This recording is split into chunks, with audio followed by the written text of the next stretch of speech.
Morning, glory, America, bonjour, hi, Canada, and greetings to Montgomery County, New York, specifically to St. Johnsville, Canajoharie, I think that's how I say it, Fonda, Johnstown, all of you cities. There are 10 towns in one city in Montgomery County, and thanks to Talk Radio 1120 97.9, they have joined the Borg, and I always like to welcome aboard a new affiliate. We are the Borg. Lower your shields and surrender your ships. We will add your biological and technological distinctiveness to our own. Your culture will adapt to service us. We're closing in on 500 platforms here at the Hugh Hewitt Show. 500 platforms. Mike Gallagher is green with envy. Radio talk show host Mike Gallagher. But we are just cooking in Montgomery County, New York, and it's great to have you along. I hope you're not underwater. The biggest story that I'm going to talk the most about, a guy named Patrick Fitzgerald, a legendary and beloved football coach at Northwestern. I'm going to spend a lot of time talking about that today, and my phone number is 1-800-520-1234. If you want to weigh in on what happened at Northwestern, I'll fill you in shortly, but I want to do the news first. Northeastern storms dump over 2 months' rain in one day on the state of Vermont. Now, I live next door in Maine during the summer, and Vermont is a mess. I mean, I don't know. I hope nobody died, but there is so much damage, and it's a weird weather system. And it moved over to the northern Maine coast where I am for the summer and the fall. And yeah, sure enough, it just did nothing but rain. But I'm on the coast, right? So it doesn't matter to me. I don't have a river to flood me. And I cannot believe the capital, Montpelier, had to close its downtown. And it's not just another Washington Post headline, the historic and deadly New England flood trap residents, destroy roads. It's not just Vermont, although Vermont is the epicenter of what was this amazing flooding event. Meanwhile, in Southern California, up on Palos Verdes Peninsula, I think that's where Harley lives. And they've lost a dozen homes into a canyon up there. That's just the after effect of the winter. For my new listeners in Montgomery County, New York, I spend the winter in California, the fall and the spring in the Beltway when the Congress is in session. I come up north during the summer. And Studio North is where I am today.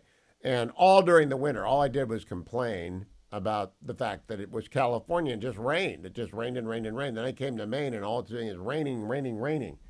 But the weather is always interesting only to people who are living it particularly. I know it's like a heat wave across Phoenix. My friends in Phoenix are boiling. So it's summer, this summer.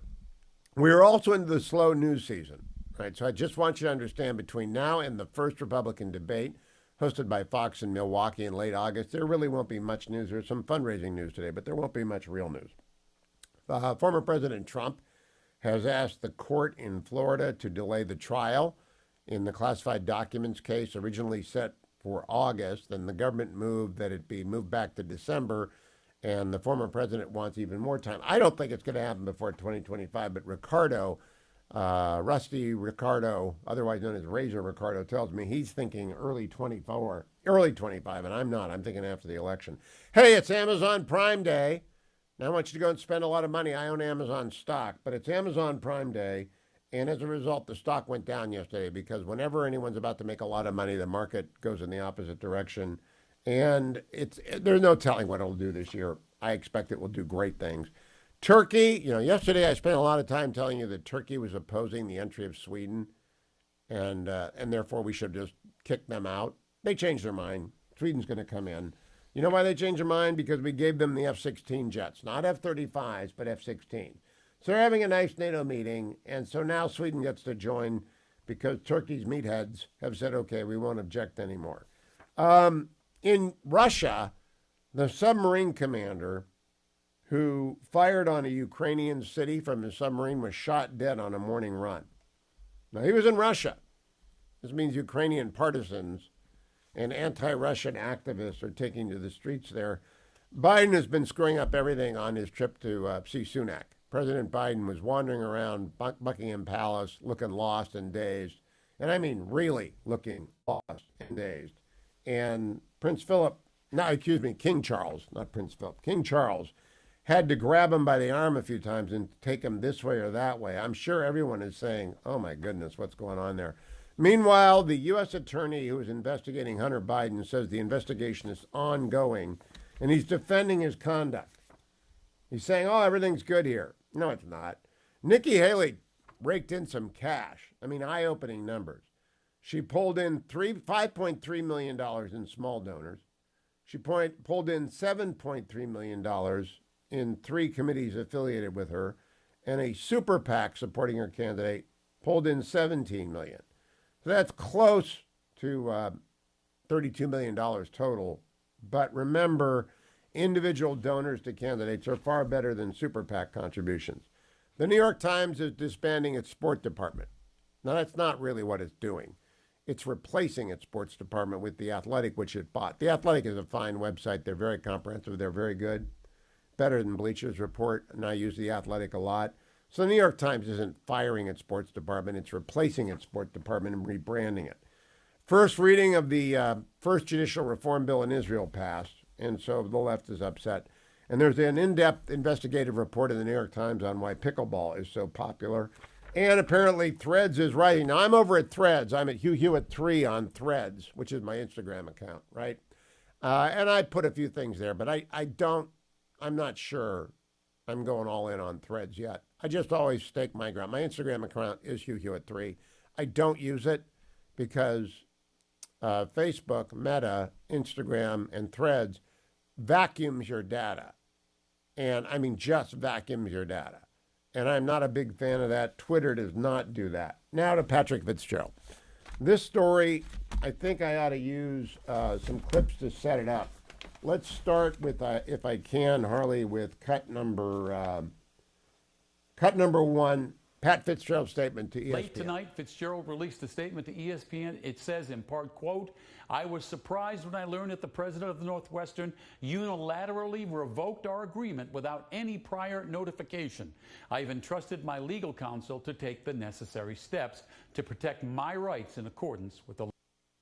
Well, Pat Fitzgerald is on a 10-year contract. He's beloved. He's been there for 24 years. In fact, let's listen to cut number 2. Now let's bring in Marshall Harris. And Pat Fitzgerald's lengthy time in Evanston officially coming to an end, Marshall. Yeah, Northwestern not just parting ways with its all-time winningest coach in Fitzgerald, but a college football Hall of Famer who has been the face of this university since he was an All-American linebacker back in the 1990s. His 17-year tenure as a head coach, 4th longest in the country.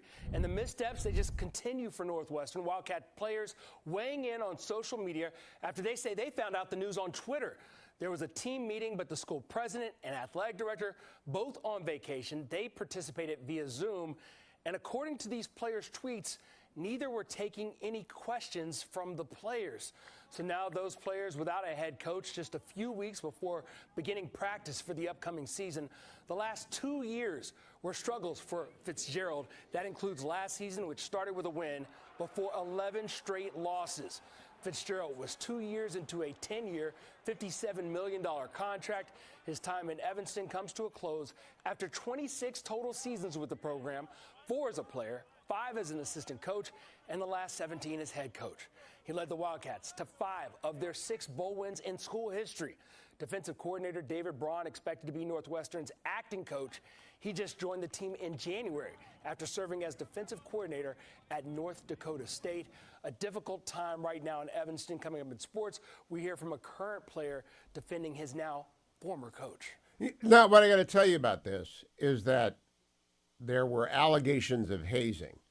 And, you know, pretty much every team in every sport always has some hazing. One student filed the allegation, and 11 students in the course of a 6-month investigation said, yeah, there was hazing.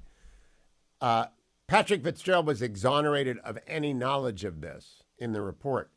So the relatively new president, he's been there less than a year, name is Schill, he came from the University of Oregon, so they should have known he was woke, showed up and said, 2 weeks suspension for Pat Fitzgerald. You're in charge of the program. You know what should be going on there.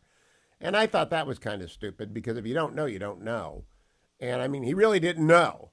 And then to turn around and fire a guy with $40 million left on his contract, they're going to have to basically mortgage Northwestern to pay off Patrick Fitzgerald because they've slandered him here. They've libeled him. And, I mean, he's a beloved figure. And, yes, he has a terrible year coming off, but he goes up and down. The guy wins the The West in the Big Ten often enough to stay there because it's got the Notre Dame problem and the Stanford problem. Academic excellence stays rigorous at Northwestern. So I'm just curious what you think. Stay tuned. Call me 1-800-520-1234. I'm Hugh Hewitt. Byron York. You see him on Fox News. He's with the Washington Examiner. He's my weekly guest at this time. Good morning, Byron. How are you?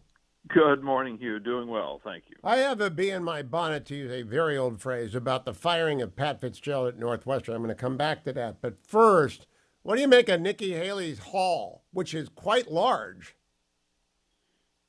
Well, first of all, we've seen some impressive fundraising already in this race. You saw Donald Trump at, $35 million. You saw Ron DeSantis at $20 million, which may look a little better than it was because he took in a large part of that on his first day. And then I think what it shows, the Haley number, what it shows is a lot of Republicans are interested in a multi-candidate contested primary. I think you and I have been talking about that for more than a year, that the thing that the Republican Party needs is a multi-candidate contested primary. Yeah, and I think the 40,000 donors is a good cutoff, and 1%. Do you agree that's a good cutoff? But I would then double it every debate. What do you think, Byron? Well, I about a month ago, Senator Joni Ernst had a big kind of cattle call in Iowa, and they wanted to have like 8 candidates talk, but they didn't really have 8 candidates who were big enough, actually, to fill the stage. That's not going to be the problem with the Fox News debate August 23rd in Milwaukee. And I think that I'm not saying the smaller the debate, but you don't want 11 people there. Maybe how many people is ideal for a debate? I think 7 is going to be. I think 7 will make the stage, and I think that's pretty ideal. I'm putting Christie on. The stage, that's fine. If you remember the crazy situation in 2016 where the early debates. Oh, I lived it. 2 debates. Debate and a B debate. 2 debates. Yeah, a kiddie table debate. A kids table debate, essentially. Yeah. So I don't think we're going to have that now. So I think these standards are good. Now, the second story I want to ask you about is David Weiss. Now, I've been talking to a former prosecutor who I call Ricardo, and he has told me it's rare for judges to get involved in plea deals. It's unprecedented to do what Emmett Sullivan did with the Michael Flynn thing, and that's going too far overboard. But the court cannot be a party to a bad deal. They cannot bless a bad deal. Do you think David Weiss is going to get through the hearing in front of this judge with this 2 misdemeanors and a deferred prosecution on a gun charge that has landed many people, I think most of them black, in jail for years? This is something that it keeps getting weirder and weirder because Weiss seems to be unable to stop telling people that no, I wasn't interfered with. I could have indicted Hunter Biden anywhere on anything. When you have this whistleblower testimony backed up by a number of other people by name, everybody's speaking by name, IRS officials, saying that at this meeting in October of 2022, Weiss actually told everybody he couldn't indict Biden in this place because he had been refused by the U.S. Attorney for the District of Columbia. And a couple of people have pointed out that, okay, if Weiss actually did have the discretion to indict Hunter Biden wherever Weiss felt was appropriate, why did Weiss let the statute of limitations run out on the most serious crime he could have charged Hunter Biden with, which is two of them tax evasion? 2 years got away, at least 2. Felony tax evasion in 2014. And that's with the Burisma money. I think you and I have discussed that, in which Hunter Biden had a scheme in which the Burisma money for him went to his friend in China, who, quote, loaned the money to Hunter. So he got all the money, but he never declared it as income. Clear case of tax evasion. And Weiss, if Weiss had total discretion, he could have done what he wanted Why didn't he charge that crime? So he let the statute of limitations run out. So Hunter Biden totally got away with that and the Burisma money. All right. So do you think it will stand up, or do you think the judge, who's a Trump appointee, but a district court judge out of Delaware, is going to be a Democrat? Because you need both of the senators.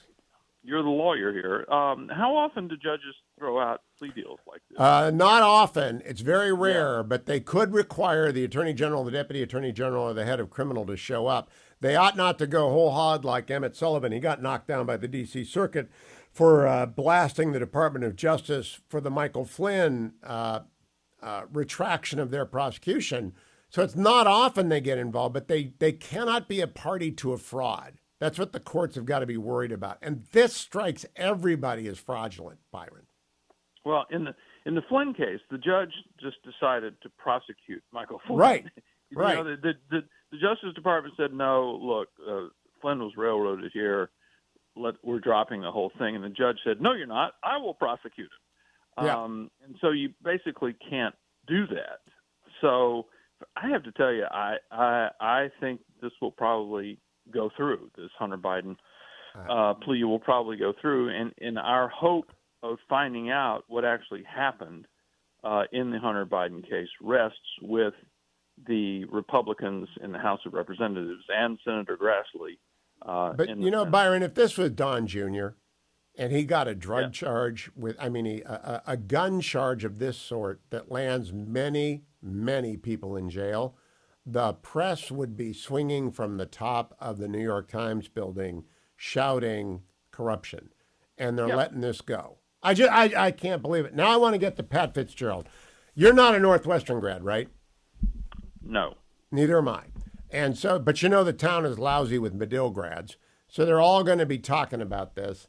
The guy gets fired after 17 years because of one substantiated charge of hazing. A kid was hazed. And it was in a lewd manner in its locker room, disgusting stuff. But Pat Fitzgerald didn't know anything about it. The new president, there 10 months, suspends Pat Fitzgerald for 2 weeks. Then he thinks about it over the weekend and he fires him. What's your reaction to that, Byron? Well, I'm going to respond with what we call in Washington transparency. I don't follow this. I didn't know about this. Patrick Fitzgerald, to me, is the prosecutor in the CI leak investigation. And he's from Chicago, so a lot of people are going to get Google. Yeah. Scooter Libby. And I know nothing about this. So, all right. Well, I would encourage you. Why do you think Vivek Ramaswamy has taken off? Because these two things, these streams are going to cross. Because there is an interesting lane in primary politics.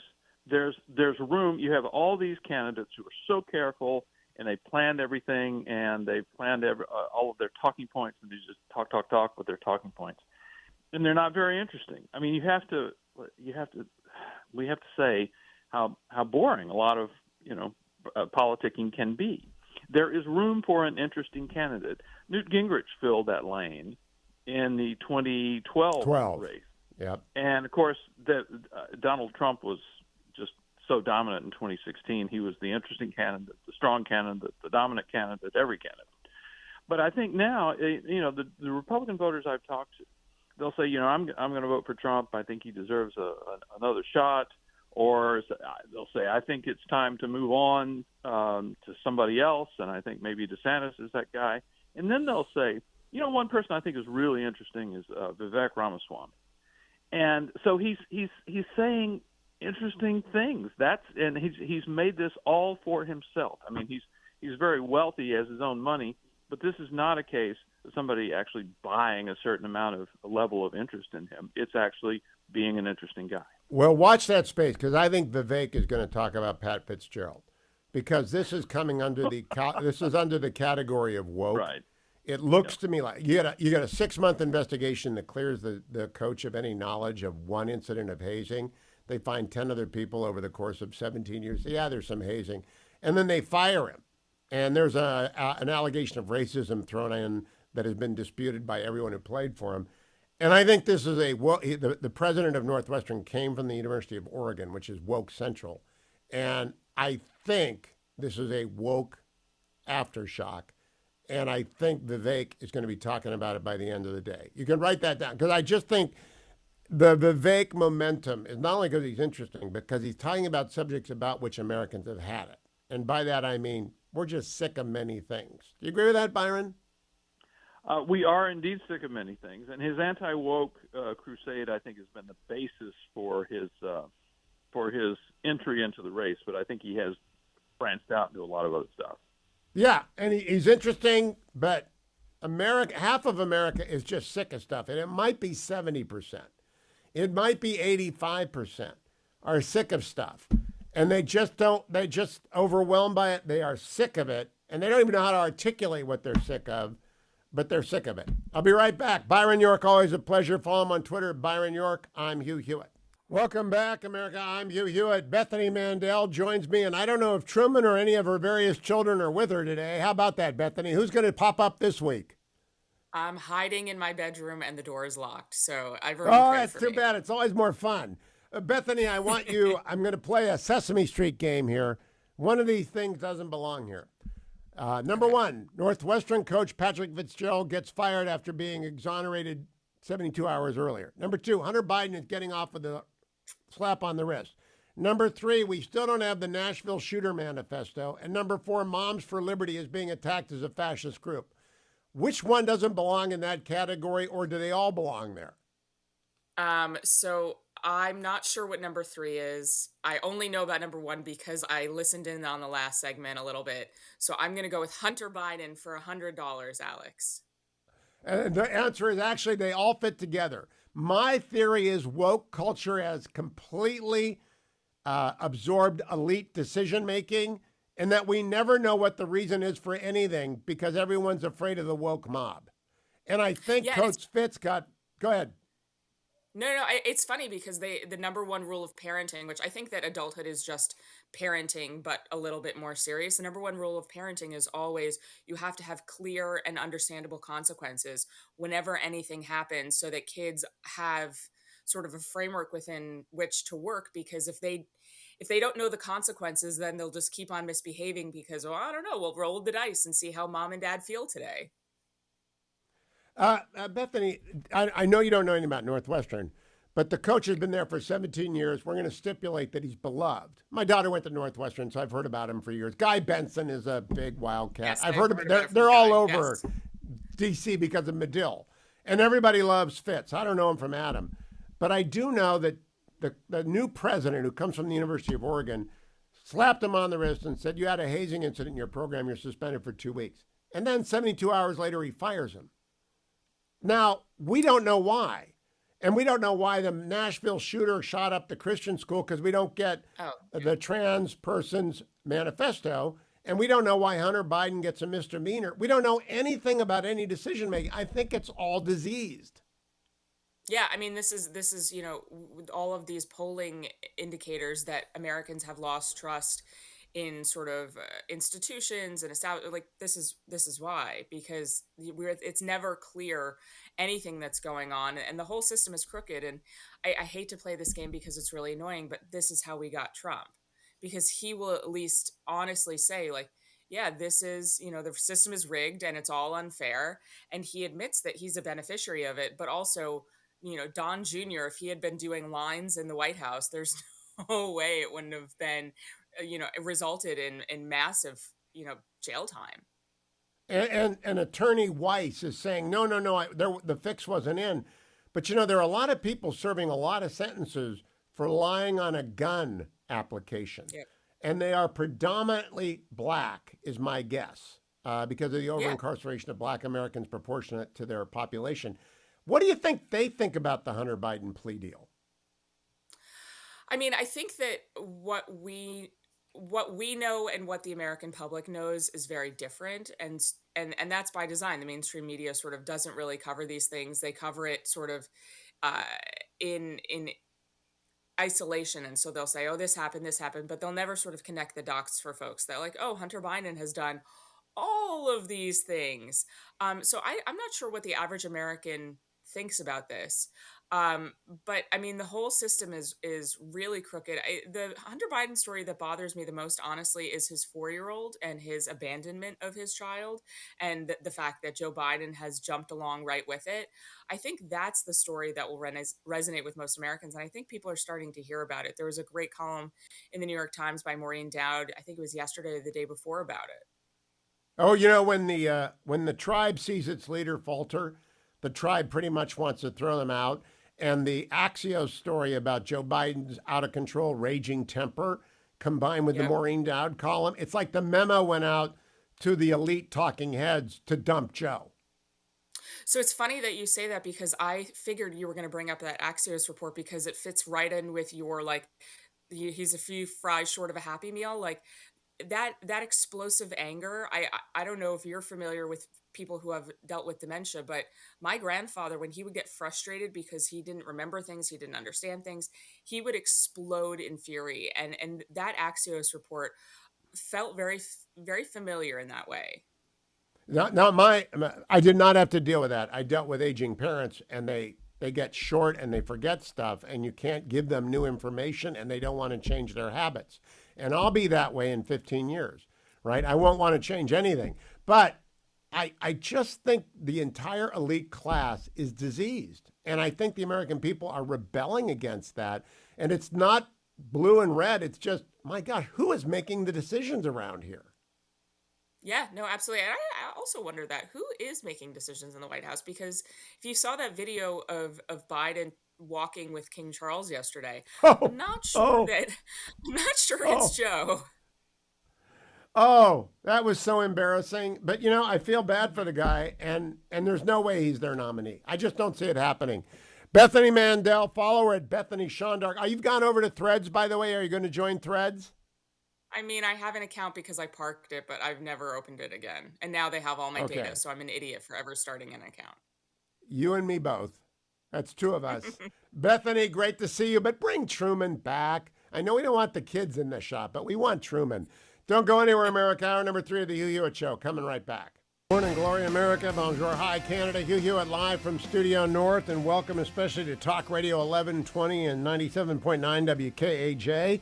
In the heart of Montgomery County, New York, joining the almost 500 platforms that carry the Hugh Hewitt Show, I am joined by Mollie Hemingway, Fox News contributor, editor at the Federalist. Good morning, Mollie. How are you? Great to be here with you. You have appeared at exactly the right time, because the AP just broke a story about Justice Sotomayor, who has made approximately $300,000 a year during her tenure as a Supreme Court justice selling books. Turns out that her court staff has worked over the people that she accepts gigs from. For example, at Clemson University in South Carolina, school officials offered to buy 60 copies before a 2017 appearance. Sotomayor's staff noted that most schools order around 400. Michigan State University asked Sotomayor to come to campus in 2018 and spent more than $100,000 on the copies of her memoir, My Beloved World. The books were shipped to the Supreme Court, where copies were taken to her chamber by court workers, signed by her before being sent to the school. It goes on and on and on.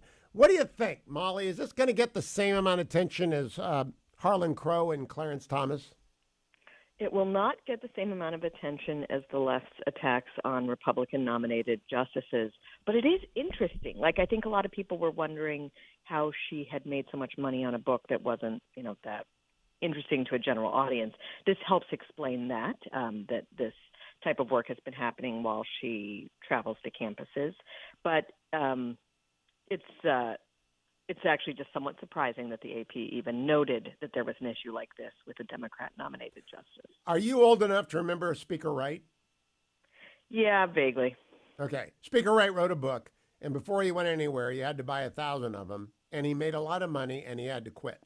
Now, I have interviewed 3 justices about their book, Justice Breyer, Justice Gorsuch, and Justice Thomas. And there were no conditions on that. And so they have all come to the Nixon Library when I was running it. And before I was running, there were no conditions put on it. People like to buy their books, but no one ever mandated it. That is a quid pro quo, Mollie. That's the real deal.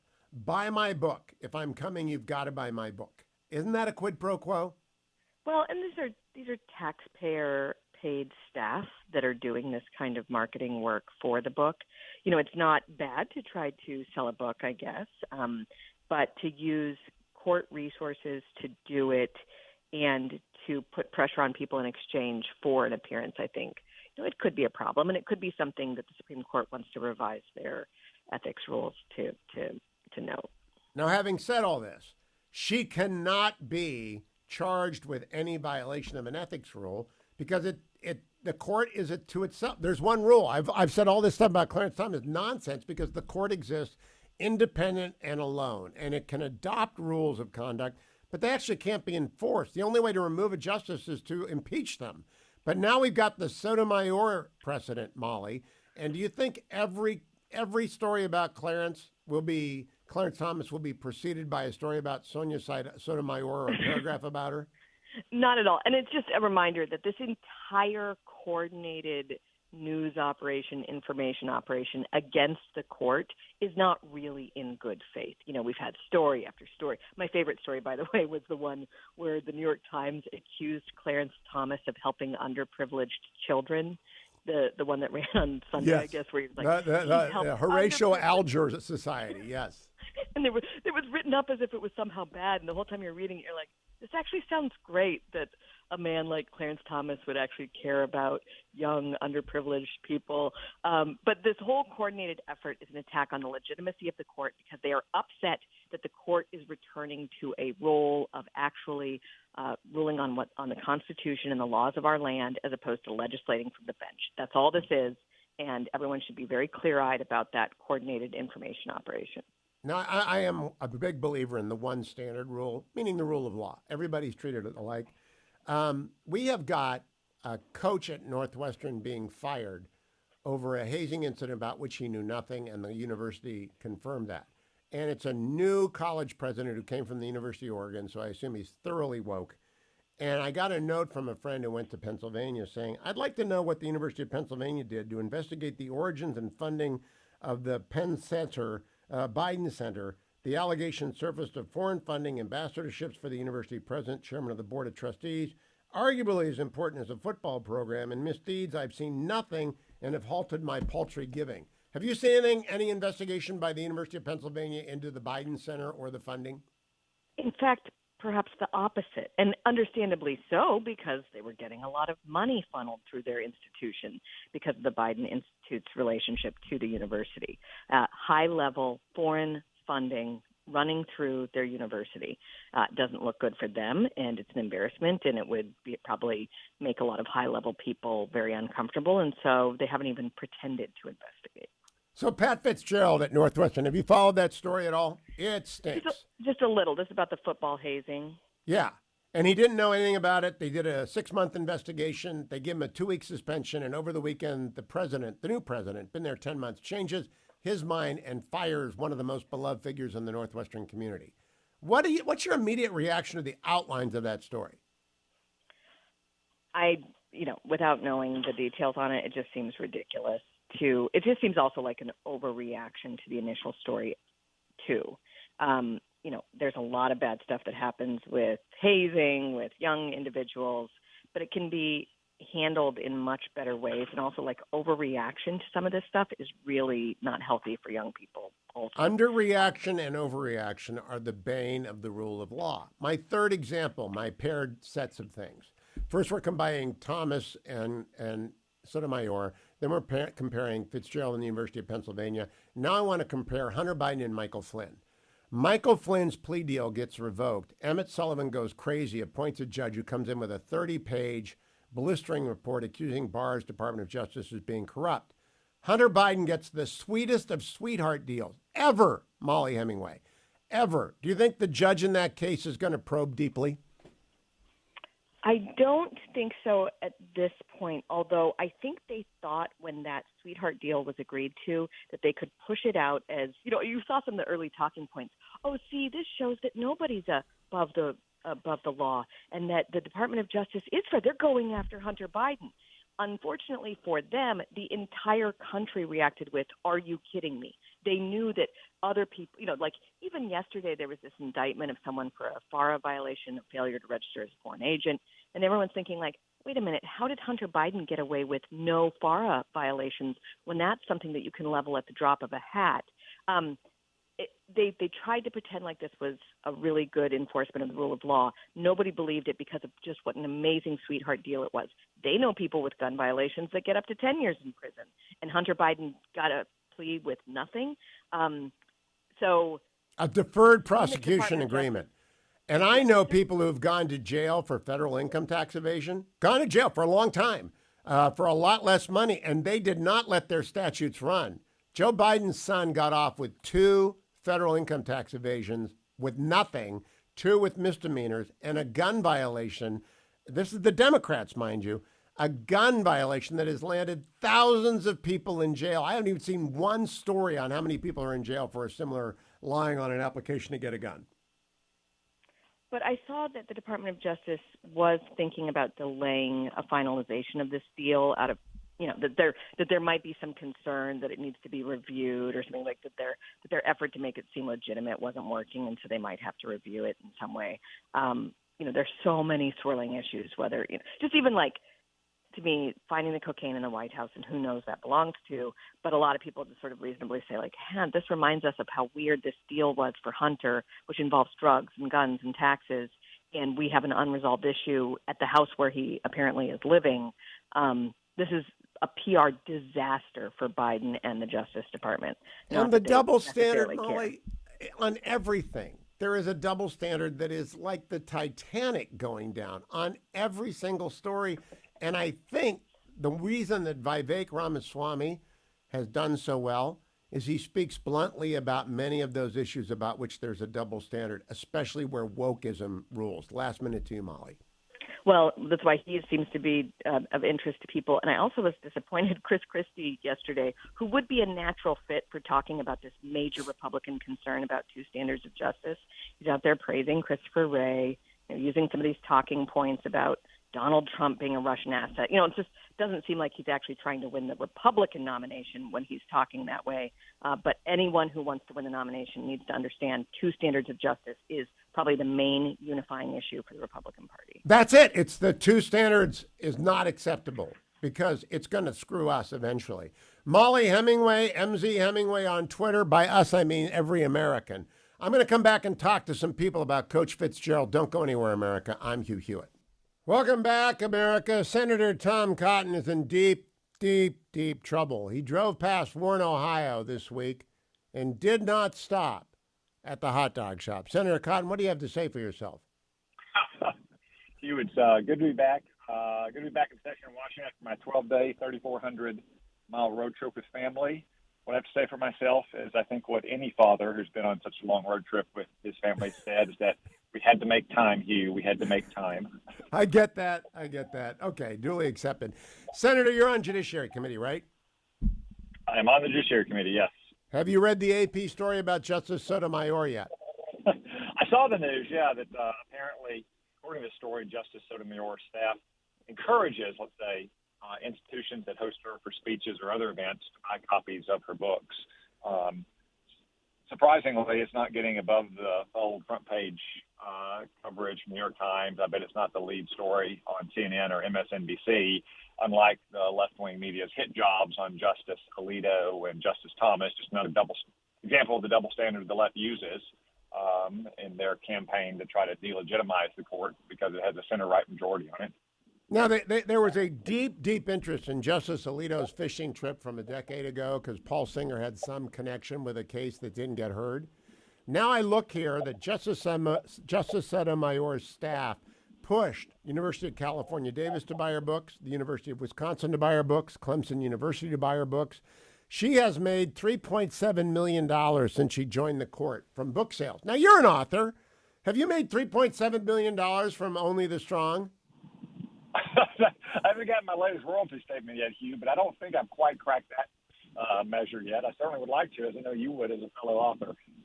Yeah, but I don't ever demand anyone buy a set. You didn't either. When you came to Nixon Library, we sold. You don't demand people do that. And I guess you could. You're a private citizen. But no, as a United States Senator or Supreme Court Justice, think it's somewhat inappropriate to demand institutions buy your book before you appear at it. The events I've done, like we did with you at the library, simply offer the book for sale and signature afterwards, Hugh. So here's my question. If we apply the same standard of recusal that is being punted around by know-nothings in their critiques of Justices Alito and Thomas, should Justice Sotomayor have ruled on an affirmative action case that affects almost certainly Clemson, which is private, and the state universities of Wisconsin and University of California at Davis? Ought she to have recused herself if she has in fact made money selling books at those institutions?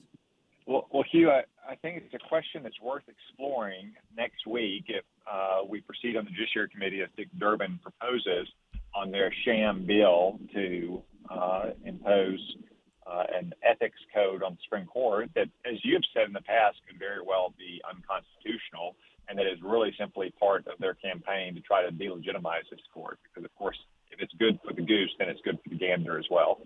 Well, I want to be clear. I don't think she's committed any ethical violation, and I don't believe she had to recuse in those cases. But if the left standards apply, she does. Second comparison. General Flynn was entrapped by Peter Strzok and wrongly prosecuted, and Bill Barr dropped the prosecution. Judge Emmett Sullivan hired an outside retired district court judge to file a report blasting the DOJ as corrupt. D.C. Circuit slapped him down. Now we have Hunter Biden with a gun charge and 2 tax evasions, not counting the 2 years of tax evasion that slipped past the statute of limitation. Do you think that judge ought to inquire into the facts and circumstances surrounding this plea deal? Yeah, I think there's a lot of inquiries that need to be made about Hunter Biden's sweetheart plea deal. I think there's also inquiries that need to be made related to the plea deal based on the cocaine that was found in the White House a few days ago. Now, we don't know who it is, but as I heard one person joke, the Secret Service saying they can't figure it out is like the Hamburglar living at the White House and all the hamburgers go missing. And the Secret Service just says, we'll just never figure it out. We have no idea.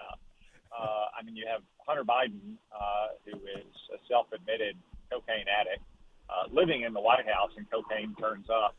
And apparently the Secret Service is not questioning him, or the president's spokesperson thinks it's somehow illegitimate to at least ask the question, to at least ask how this got there, if it had anything to do with the president's own cocaine addict son. Now, maybe it's clean and had nothing to do with him, but I think it's at least worth probing the question, because remember, Hugh, part of the sweetheart deal is the felony charge he faced got a diversion agreement if he remained drug-free and didn't commit any other crimes for 2 years, to bring it back to your question.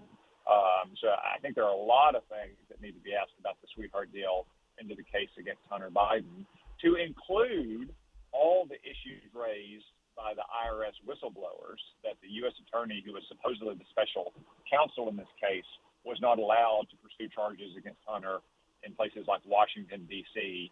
and Southern California. So my third double standard story of the morning, I don't know if you're from Arkansas, so the football knowledge is limited. But they have a great football coach at Northwestern, or they did until yesterday, Coach Fitzpatrick. And he got fired. Coach Patrick Fitzgerald. He got fired because a player was wrongfully hazed, a disgusting hazing, about which he knew nothing, and the university-appointed investigator determined he knew nothing. The university president at first said, okay, 2-week suspension for not knowing enough, and then they fired him. Now, compare and contrast that with the University of Pennsylvania's conduct about the Biden Center and about all the Chinese Communist Party money running through there. Have you seen any investigation in the latter, and what do you think about the penalty in the former? Well, on the matter of Northwestern University, I saw the news last night, Hugh, on ESPN after the home run derby. I don't know enough about the underlying conduct and allegations and circumstances to opine on it, but I can certainly say that on the latter, the Biden Center at the University of Pennsylvania and President Biden's deep ties to the University of Pennsylvania, having made its former presidents, for instance, his ambassador to Germany, and Chinese communist links to that organization, I think it deserves deep probing, and deep probing by the media, which yet again seems totally incurious when it comes to these kinds of potentially corrupt linkages for Joe Biden and the family, compared to, let's just say, the the zeal with which they pursue such allegations against Republicans. All right, last comparison. President Trump was dogged by questions of temperament, and when he appeared to be a little bit infirm walking down an airplane ramp, or maybe it was a commencement ramp, that story ran for days. President Biden was lost again yesterday. And I mean clueless about Buckingham Palace. And Marco Rubio, your colleague, tweeted out this morning he feels bad for the president. Do we have the same standard at work here in considering the fitness for office of President Trump and of President Biden?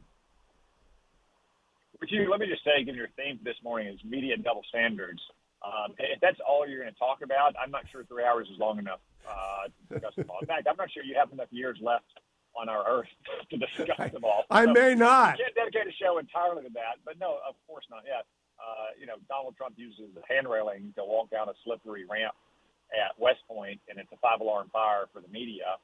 Joe Biden often looks completely confused and out of sorts in public formal settings, like you said yesterday on his visit to the United Kingdom, or says things that are simply incomprehensible. And the media really does circle around him like a phalanx of bodyguards to prevent any questions from being asked or raising any concerns about this. I think they're deeply worried about what would happen if Joe Biden were not the Democratic nominee, or if there were a contested fight for the Democratic nomination, and that it might bring a Republican back to the White House. I just started reading Matt Lewis's new book about filthy rich politicians, and it's fascinating because he begins by saying there is an elite in the United States, and it has a different standard than everyone else. You and I are not part of that elite, by the way, even though we live in D.C. You and I are not part of that elite. The elite has to be left-wing and credentialed. Do you think this is making a mark on American politics? Because I think there's an earthquake coming. Yeah, I think some of this mark goes back, at least 8 years to the rise of Donald Trump, first the Republican nomination and then the White House. In many ways, I think he was not the cause of all that, as MSNBC would have it, but the result of it. Deep dissatisfaction among normal Americans across the country with the failures of self-appointed elites, be they in government or in business or in the media or what have you. So, Senator, how do we correct that? If there's the rule of law is supposed to mean the same law applies to everyone, regardless of station, age, income, race, ethnicity, religious background. And it's clearly not the case. There's clearly a protected class that is not articulated anywhere, which is powerful people with the right opinions.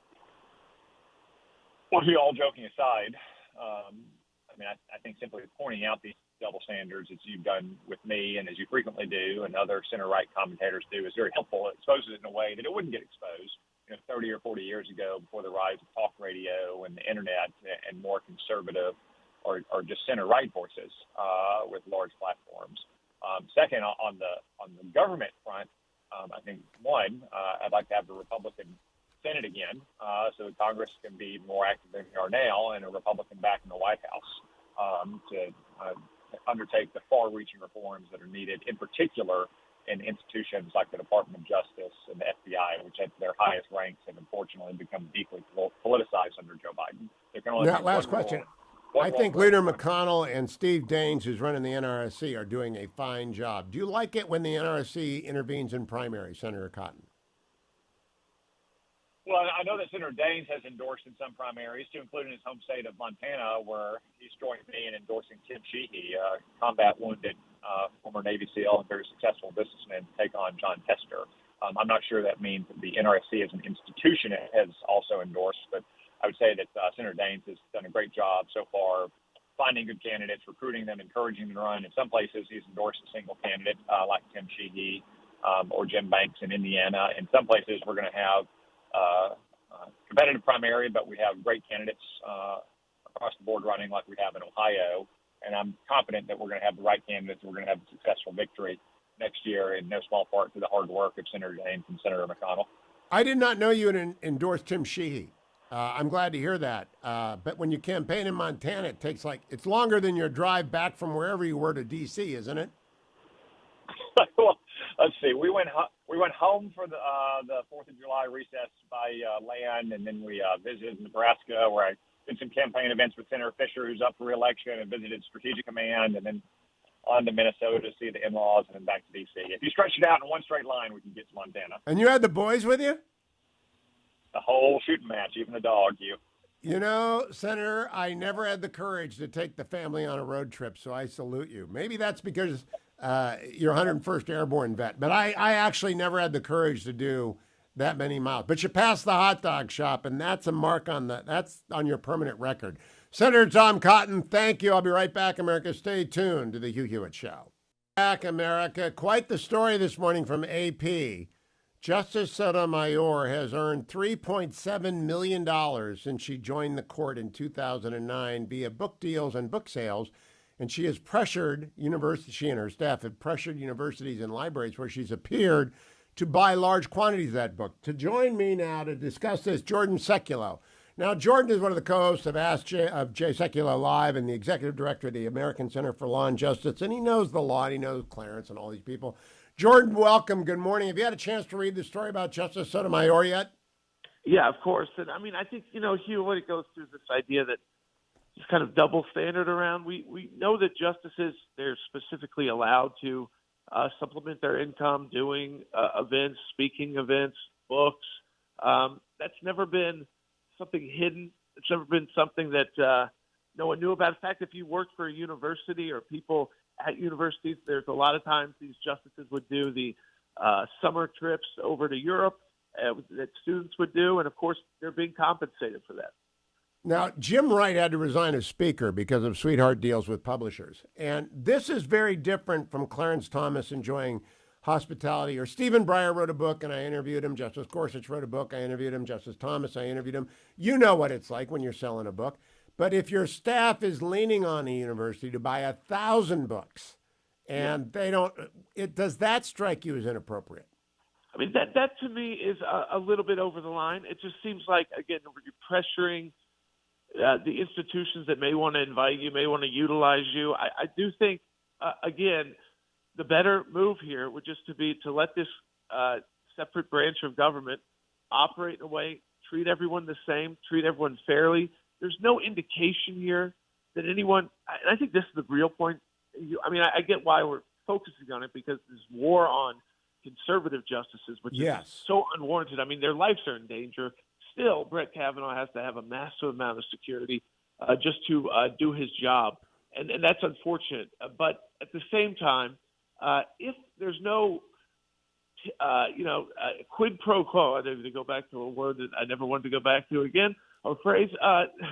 The idea is that again, it's a business decision. I do think that staff pressure is it's a little bit questionable, but at the end of the day, I'd rather this all just kind of move you along and me the both, because there's no constitutional basis on which to regulate the Supreme Court. I've made that argument for years.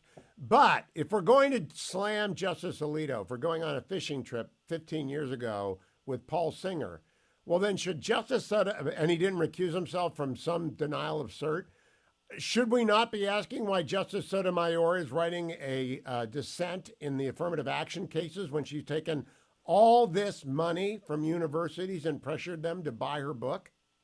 Yeah, I mean, I think that's the bigger question, right? Is the recusal question. Like, for instance, we know that Justice Jackson, she ultimately recused herself from the Harvard case because she served on the board, so she recused herself there. She didn't recuse herself from UNC, so it got a little messy with that case. But typically in the past, if you had these financial interests, and again, I wouldn't go so far as like a denial of cert. That's not even on the merits. It's not something functional. But and maybe now in the future, the justices will be that much more aware. But yeah, we can't have the double standard.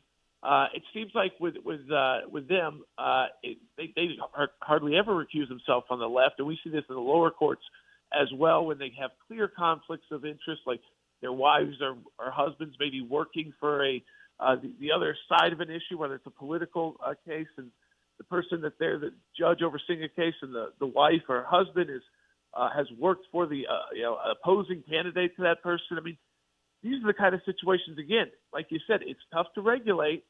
It's their job to recuse. You can request, lower courts, you can request recusals. but it's up to the judge or justice.